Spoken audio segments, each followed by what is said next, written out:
இயேசுவின் எனதருமை சகோதர சகோதரிகளே, இந்த 8வது அதிகாரமானது சாமுவேல் வயதாயிடுச்சு. அவருடைய 2 புதல்வர்கள் இதோ இஸ்ரேல் மக்களுக்கு நீதி தலைவராக நியமிக்கப்பட்டு அவர்கள் நீதி செய்கிறார்கள். என்ன ஆகுது? ஒருத்தன் பேரு யோவேல், இன்னொருத்தன் பேரு அபியா.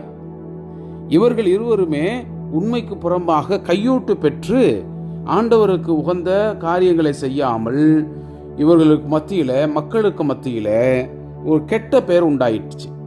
அதனால என்ன ஆனது? இந்த பெரியவர்களாம், சிறிய பெரியவர்கள்லாம் வந்து சாமுவேல்கிட்ட பேசி, இது மாதிரி நீங்கள், உங்களுக்கு வயசாயிடுச்சு, உங்கள் பிள்ளைகள்லாம் இது மாதிரி நீதி தவறிட்டாங்க, இப்போ எங்களுக்கு மற்ற இனத்தவரை போல எங்களுக்குன்னு ஒரு அரசரை நியமிங்க, அந்த அரசர் எங்களுக்கு ஆளட்டும் என்று கேட்டுக்கொள்ள சாமுவேல் கொஞ்சம் சினமுற்று கடவுளிடம் கேட்க, கடவுள், நீ கவலைப்படாத, இது உன்னை போல என்னை தான் புறக்கணித்தார்கள் இந்த மக்கள், அதனால நீ அரசனுக்குரிய அந்த பண்புகள் எல்லாம் அவங்கள்ட்ட எடுத்து சொல்லு ஃபஸ்ட்டு என்று சொல்லும் பொழுது, அரசன் எப்படி இருப்பான்? உங்களுடைய சொத்துக்களை பிடுங்கிக்குவான், உங்களுடைய 10 மடங்குல உங்கள் ஆடு மாடுகளை, உங்களுடைய சொந்த நல்ல விளைச்சல்களை அல்லது வேலையாளர்களை எல்லாத்தையும் சொல்கிறார்.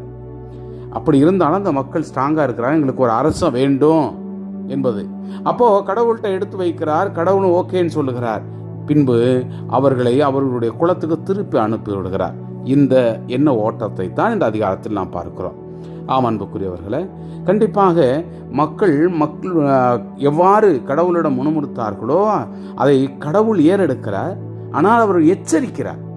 அதை அறிந்து புரிந்துகளாக நம்முடைய வாழ்க்கையிலும் பல விஷயங்களை கடவுள் எச்சரிக்கிறார். அதை நாம் அறியாமல் போகும் பொழுதுதான், அல்லது தட்டி கழிக்கும் பொழுதுதான் நமக்குன்னு ஒரு சூழல் பிரச்சனைகள் வருகிறது. அதை உள்வாங்கியவர்களாக இந்த அதிகாரத்திற்கு நாம் செவிமடுப்போம். சாமுவேலுக்கு வயது முதிர்ந்த போது அவர் தம் புதல்வர்களை இஸ்ரேல் மீது நீதி தலைவர்களாக அமர்த்தினார். அவருடைய தலைமகனின் பெயர் யோவேல், இளையவனின் பெயர் அபியா. இவர்கள் பேர்சேபாவில் நீதி தலைவர்களாய் இருந்தார்கள். ஆனால் அவருடைய புதல்வர்கள் அவர் தம் வழிமுறையில் நடவாமல் பொருளாசைக்கு உட்பட்டு கையூட்டு வாங்கி நீதி வழங்கி வந்தார்கள். எனவே இஸ்ரேலின் பெரியோர் அனைவரும் ஒன்று கூடி ராமாவில் இருந்த சாமுவேலிடம் வந்தனர். அவர்கள் அவரிடம், இதோ உமக்கு வயது முதிர்ந்து விட்டது, உன் புதல்வர்களும் வழிமுறையில் நடப்பதில்லை. ஆகவே அனைத்து வேற்றினங்களிடையேயும் இருப்பது போல் எங்களுக்கு நீதி வழங்க ஒரு அரசரை நியமித்தருளும் என்று கேட்டுக்கொண்டார்கள். எங்களுக்கு நீதி வழங்க ஒரு அரசரை தாரும் என்று அவர்கள் கேட்டது சாமுவேலுக்கு தீயதெனப்பட்டது. சாமுவேல் ஆண்டவரிடம் வேண்டிக் கொண்டார். ஆண்டவர் சாமுவேலிடம் கூறியது, மக்கள் குரலையும் அவர்கள் உன்னிடம் கூறுவது அனைத்தையும் கேள், ஏனெனில் அவர்கள் உன்னை புறக்கணிக்கவில்லை. அவர்கள் நான் ஆளாதபடி என்னைத்தான் புறக்கணித்து விட்டார்கள். நான் அவர்களை எகிப்தினின்று கொண்டு வந்த நாள் முதல் இந்நாள் வரை அவர்கள் என்னை புறக்கணித்து வேற்று தெய்வங்களுக்கு ஊழியம் செய்து அனைத்திலும் அவ்வாறே செய்தது போல் உனக்கும் செய்கிறார்கள்.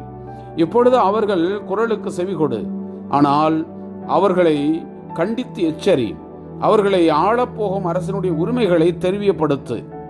ஒரு அரசர் வேண்டுமென்று தம்மிடம் கேட்ட அந்த மக்களுக்கு சாமுவேல் ஆண்டவர் கூறிய அனைத்தையும் கூறினார். உங்கள் மீது ஆட்சி செய்யும் அரசனுடைய உரிமைகளாவன. அவர் உங்கள் புதல்வர்களை தம் தேரோட்டிகளாகவும் தம் குதிரை வீரர்களாகவும் வைத்துக் கொள்வார். அவர்களை தம் தேர்களுக்கு முன் ஓடச் செய்வார். அவர்கள் 1000 தலைவராகவும் 50 தலைவராகவும் தம் நிலத்தை உழுபவராகவும் தம் விளைச்சலை அறுவடை செய்பவராகவும் தம் போர் கருவிகளையும் தேர் கருவிகளையும் செய்பவராகவும் நியமித்து கொள்வார். மேலும் அவர் உங்கள் புதல்வியரை பரிமள தைலம் செய்கிறவர்களாகவும் சமைப்பவர்களாகவும் அப்பம் சுடுபவர்களாகவும் வைத்துக் கொள்வார். அவர் உங்கள் வயல்களிலும் திராட்சை தோட்டங்களிலும் ஒளிவ தோப்புகளிலும் சிறந்தவற்றை எடுத்துக்கொண்டு தம் அலுவலருக்கு கொடுப்பார். உங்கள் தானியத்திலும் திராட்சை பலனிலும் 10 பங்கை எடுத்துக்கொண்டு தன் காரிய தலைவர்களுக்கும் அலுவலர்களுக்கும் கொடுப்பார். உங்கள் வேலைக்காரரையும் வேலைக்காரிகளையும் உங்கள் கால்நடைகளின் சிறந்தவற்றையும் உங்கள் கழுதைகளையும் தம் சொந்த அலுவலர்களாக பயன்படுத்திக் கொள்வார். உங்கள் மந்தையில் 10 பங்கு எடுத்துக்கொள்வார்.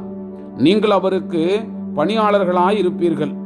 அந்நாளில் நீங்களே உங்களுக்கு தேர்ந்து கொண்ட அரசரை முன்னிட்டு முறையிடுவீர்கள்.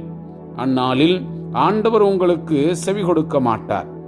மக்களோ சாமுவேலின் குரலுக்கு செவி கொடுக்க மறுத்து, இல்லை, எங்களுக்கு கட்டாயமாய் ஒரு அரசர் வேண்டும். அனைத்து வேற்றின மக்கள் போலவே நாங்களும் இருப்போம். எங்கள் அரசர் எங்களுக்கு நீதி வழங்குவார், எங்கள் போர்களை முன்னின்று நடத்துவார் என்றார்கள். மக்கள் கூறியவை அனைத்தையும் சாமுவேல் கேட்டு அவற்றை ஆண்டவருக்கு தெரியப்படுத்தினார். ஆண்டவர் சாமுவேலிடம் அவர்கள் குரலுக்கு செவி கொடுத்து அவர்கள் மீது ஒரு அரசரை ஆளச் செய் என்றார். பின்பு சாமுவேல் இஸ்ரேல் மக்களை பார்த்து ஒவ்வொருவரும் தம் நகருக்கு செல்லட்டும் என்றார். Praise the Lord. இயேசுவுக்கே புகழ். மரியே வாழ்க.